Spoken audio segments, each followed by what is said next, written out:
تو سیام بھی ہے، روزہ بھی ہے، قیام بھی ہے، اس کی بھی بھرپور کوشش کرنی ہے، اور اس کے علاوہ اپنے کھانے پینے کے نظام کو بھی درست کرنا ہے. لیکن اس چیز کو ذہن میں رکھیں کہ کھانے پینے کا مہینہ نہیں ہے یہ مہینہ شہر الصبر ہے، صبر کا مہینہ ہے، جہاں پہ ہم اپنے ڈیزائرز کو دباتے ہیں اور اللہ کے پیچھے، اللہ کے دین کے پیچھے لگ جاتے ہیں. پیچھے لگنے کا مطلب اللہ کے دین کو فالو کرتے ہیں اور اللہ کے احکامات کو زیادہ سے زیادہ فالو کرنے کی کوشش کرتے ہیں، نوافل کی کثرت کرتے ہیں، اذکار کی کثرت کرتے ہیں. اور کے علاوہ بھی بہت سے کام ہیں جو آپ کو اور ہمیں کرنا ہے، مثلا لوگوں کی مدد کرنا، صدقہ و خیرات دینا، صرف زکات دینا نہیں، صدقہ عام نفلی صدقات جتنی استطاعت ہے، جتنی مدد کر سکتے ہیں کرتے ہیں. کبھی کوانٹٹی کو کے اوپر فوکس نہ کیجیے، آپ کی استطاعت 1 روپے دینے کی ہے وہ دیجیے. سخاوت کوانٹٹی سے طے نہیں ہوتی، سخاوت اس سے طے ہوتی ہے کہ آپ کی جتنی استطاعت ہے اس کے مقابلے میں آپ کتنی خوش دلی کے ساتھ کتنا زیادہ دے رہے ہیں اپنی استطاعت کے بقدر. تو لوگوں کی مدد کرنا، غربا مساکین کی مدد کرنا. اس کے علاوہ جو ہے مدارس کے طلبہ ہیں، مدارس سے آتے ہیں، چاروں طرف سے سفراء آتے ہیں جو مدارس کے لیے ڈونیشن لیتے ہیں، ان کی مدد کرنا، ان کے ساتھ بدتمیزی نہیں کرنا. دیکھا جاتا ہے کہ ان سفراء کے ساتھ بدتمیزی کی جاتی ہے، لوگ سمجھتے ہیں اپنی جیب بھرنے آ رہے ہیں. بھائی وہ مولانا جو مدرسے سے آئے ہیں وہ اپنی جیب بھرنے نہیں آتے ہیں، بلکہ آپ پر احسان کر رہے ہیں کہ آپ کی زکات کو صحیح جگہ پہ لگاتے ہیں. وہ کیا ہمارے اور آپ کے اندر اتنی صلاحیت ہے، اتنا گٹس ہے کہ ہم راستے میں نکلیں اور صحیح مستحق زکات کو تلاش کریں؟ ہمیں آتا ہی نہیں ہے، پتہ ہی نہیں ہے کون مستحق اور کیا ہے. وہ ہمارے گھر میں آ رہے ہیں، ڈور ٹو ڈور سروس دے رہے ہیں، وہ اس سے بڑی چیز اور کیا چاہیے؟ اور اللہ کے لیے دے رہے ہیں. آپ کے پیسے کو وہ صحیح جگہ پہ لگاتے ہیں، جہاں زکات کا مصرف ہے وہاں پہ لگاتے ہیں. اس کے علاوہ بھی آپ کو دیگر جگہوں پہ خرچ کرنا ہے. اس کے علاوہ قرآن کریم کی تلاوت، تو قرآن کا مہینہ ہے یہ، اپنے آپ کو قرآن کے ساتھ مصروف کیجیے، قرآن کو پڑھیے، سمجھیے، عمل کرنے کی کوشش کیجیے اور زیادہ سے زیادہ عمل کیجیے. آخری چیز میں یہ کہنا چاہوں گا، تفصیلات آپ کے سامنے آتی رہیں گی، اس کے بعد ان تمام چیزوں پر عمل کرنے کی کوشش کرنا. میں دعاؤں کا اہتمام زیادہ کیجیے. آپ کو معلوم ہونا چاہیے کہ سورہ بقرہ میں جہاں رمضان کا ذکر ہوا ہے کہ رمضان کے احکامات بتائے گئے ہیں کہ رمضان کے روزے فرض ہیں تمہارے اوپر، اور اگر تم مسافر ہو یا بیمار ہو تو پھر تم بعد میں رکھو گے. یہ جو آیتیں ہیں وہاں ان آیتوں کے ذکر کرتے کرتے اچانک ایک آیت آتی ہے، وَإِذَا سَأَلَكَ عِبَادِي عَنِّي فَإِنِّي قَرِيبٌ، کہ اگر میرے بندے آپ سے میرے بارے میں پوچھیں تو آپ کہہ دیں کہ میں اپنے بندوں سے قریب ہوں. وہ جب بھی مجھے پکارتا ہے، کوئی بھی بندہ مجھے پکارتا ہے، میں فوراً اس سے جواب دیتا ہوں. لہٰذا وہ مجھے پکارتا رہے تاکہ وہ اور مجھ پر ایمان رکھتا رہے تاکہ وہ ہدایت پا سکے.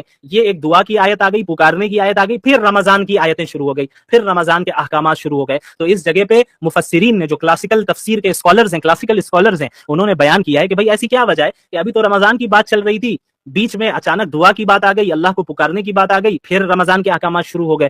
مکمل رمضان کے احکامات ہی ہوتے ہیں، بیچ میں یہ آیت کیوں آئی؟ تو مفسرین نے یہاں نقطہ بیان کیا ہے کہ اللہ رب العالمین نے رمضان کے احکامات کے بیچ میں دعا کا ذکر کر کے یہ بتایا دعاؤں کا اہتمام ہونا چاہیے، اور عام دنوں کے مقابلے میں اللہ رب العالمین، اور اللہ نے فرمایا اجیب دعوت الداع، کوئی بھی بندہ مجھے پکارتا ہے میں جواب دیتا ہوں.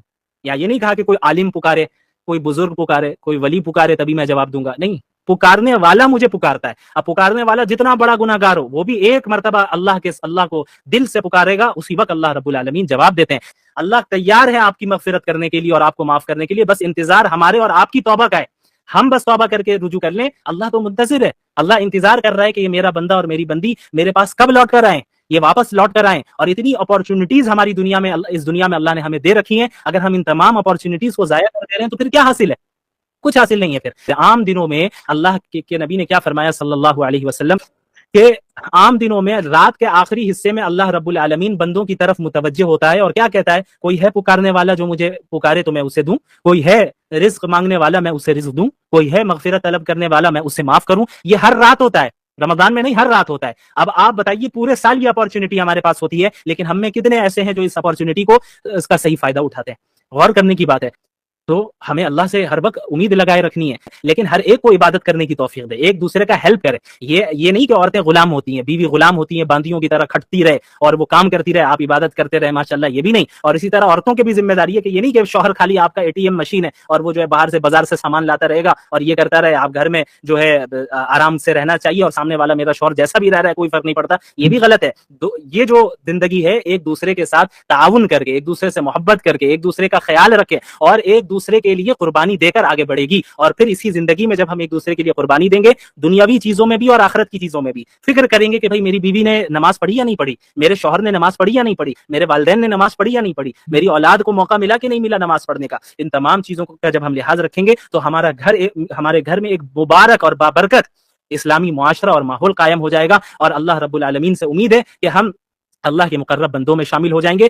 تو ہمیں یہ دیکھنا ہے کہ ہم شیطان کے ایجنٹ بنیں گے یا اللہ رب العالمین کے بندے بنیں گے، ہم شیاطین کے بندے ہیں یا اللہ کے بندے ہیں۔ اللہ کے نبی صلی اللہ علیہ وسلم نے فرمایا لا یؤمن احدکم حتی یکون ہواہ تبعا لما جئت بہ، تم میں سے کوئی اس وقت تک مومن، کامل مومن، ایک اعلیٰ درجے والا مومن ہو ہی نہیں سکتا جب تک کہ وہ اپنی میری لائی ہوئی شریعت کے تابع نہ ہو جائے، اس کی خواہشات میری لائی ہوئی شریعت کے تابع نہ ہو جائے۔ کیا مطلب؟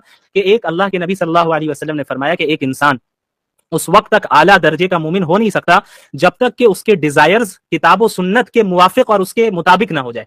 ایک ہماری خواہش ہو رہی ہے مجھے حجاب نہیں پہننا ہے، میرا جسم میری مرضی، لیکن قرآن کہہ رہا ہے کہ عورتوں سے کہو کہ وہ حجاب پہنے۔ اب یہاں پہ امتحان ہو رہا ہے، یہ امتحان کی جگہ ہے کہ اب یہ میری بندی اللہ میرے حکم کو ترجیح دے گی یا اپنی خواہشات پہ عمل کرے گی۔ رسول اللہ بیان کر کے چلے گئے صلی اللہ علیہ وسلم کہ مومن تو اس وقت ہو گئے جب اپنے ان ڈیزائرز کو، جو ڈیزائرز اللہ کے احکامات سے اور اللہ کے آرڈر سے ٹکراتے ہوں، ان ڈیزائرز کو چھوڑ کر اللہ کے حکم کو تم ترجیح دو اور اسے ایکسپٹ کرو۔ یہاں امتحان ہے۔ اللہ نے فرما دیا کہ بھائی میرے مومن بندوں سے کہو کہ وہ نمازوں کی پابندی کرے، وہ عورتوں کے حقوق ادا کرے، مردوں سے کہو عورتوں کے حقوق ادا کرے، مردوں سے کہو کہ میری اطاعت کرے، گناہوں میں ملوث نہ ہو، اور تمام بندے بندیوں سے کہو کہ اپنے نظروں کی حفاظت کرے، اپنے آپ کو گناہوں سے رکھیں، گناہوں سے دور رکھیں اور ہماری اطاعت کریں۔ اور اب میری کوئی ایسی خواہش ہو رہی ہے، پرسنل ایسی ڈیزائر ہے ایسا یا ایسی کوئی خواہش ہے جو اللہ کی شریعت سے ٹکرا رہی ہے، تو ایک مومن اپنے ڈیزائر کو اور اپنی خواہشات کو ایسے موقع پر ردی کی ٹوکری میں ڈالتا ہے، وہ اللہ کی اطاعت کرتا ہے، رسول اللہ کی اطاعت کرتا ہے۔ کیوں؟ کیونکہ وہ جانتا ہے کہ یہ دنیا اصل دنیا نہیں ہے،